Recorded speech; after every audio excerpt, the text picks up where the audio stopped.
So this is the only structure that you'll see anywhere around here and in South Florida or in the US that's built 100% with basalt reinforcement that's infused with graphene and also made with concrete that has our admixture, which is our C-mix admixture. 100% of this building from the foundation all the way through the rooftop is all made with this material. C-mix admixture absorbs carbon dioxide and releases oxygen at a faster rate than normal cement. So I've used several types of applications that you can use for construction methodology with Biocene, which is our graphene method. It's a bioform of graphene. All the stucco that's been used in this house is all infused with graphene and with our Biocene. So all of it gives you more durability, less spider cracking, a lot better use over the lifespan of the product. Every one of our elements has either a form of graphene or a form of composite reinforcement. That's what really makes this house so unique and makes it so special. It's something that has never been done in history. The only other people who have done an unreinforced structure of this nature were the Romans 2,000 years ago when they built the Pantheon. This was actually a magazine that we got published in. I got published in Global Cement, and it was the negative emission of C-mix, which is the admixture that I use to make all of the structural elements in this house. These are our structural stirrups, the structural stirrups that we created for this. One of these structural stirrups would normally weigh anywhere from 3 to 5 pounds. This maybe weighs 8 ounces. Ultra lightweight, very durable. It doesn't have an overlap splice, which normal stirrups, what they have is an overlap splice, and that's where you end up having failure. This is one of the elements that we created, a steel L-bar. This steel bar weighs approximately 20 pounds. This bar right here that I have, which is my hurricane bar, weighs anywhere from 1 to 2 pounds. It's a massive difference in weight. It allows for you to have a lot better work and workmanship when you're building a place. The speed of building is accelerated by an exponential amount. And if you notice, you'll see that on the steel bar, which this is practically new, it's already rusted. And you'll see on the hurricane bar, there's no rust, and there never will be rust. This is volcanic rock that's made into fiber, and then we use our Biocene, which is this substance here. And if you get the crystallinity of that there, you'll see the actual power wall that it stores power as a supercapacitor. All of this wall here, all the way up through the roof to the front, is all one big giant cell like this, but like a big ceramic capacitor. We're able to store power into that, shunt it out, and then be able to distribute power throughout the entire home. That's one aspect of what we do with power, but then I'll show you now the actual battery system and give you a little explanation on how we incorporate these cells into this whole system.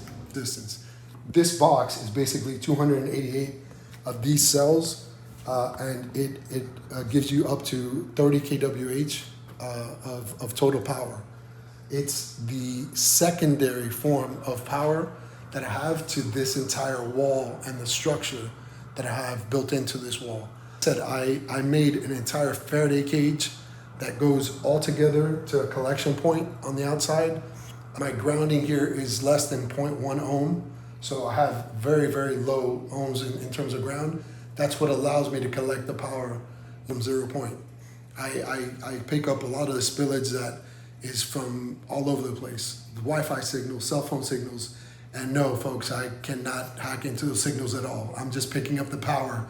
We actually found an angle where we're eliminating steel from the equation, and especially in South Florida and in coastal regions. Like I don't care if you build with steel anywhere in the rest of the country, but in a coastal region, three miles from shore, why? There's no reason. We have a solution, and that's what gets me going sometimes and gets me motivated to keep doing this and keep showing this to people. And I don't care if an engineer comes to me and tries to argue the point with me. It's a very easy example. We had a tower that failed here at Surfside. What was the cause? It wasn't the concrete, it was the steel. We had a bridge that failed in FIU, brand new bridge. What was a common problem? Steel. So if you look, and I'm only mentioning a couple, there's several issues where steel has been the main problem. I wanted to explain these stairs because this is something that was very, very specific. The actual designer of this house for us, the structural designer, is the world's leading expert in this material, in basalt. He thought we weren't going to build it. His name is Dr. Antonio Nani. He's the president of ACI. I hope he sees this because it's proof that we did accomplish what he set out for us to do. These stairs have 3 of these bars, which are number 5 bars, going through them.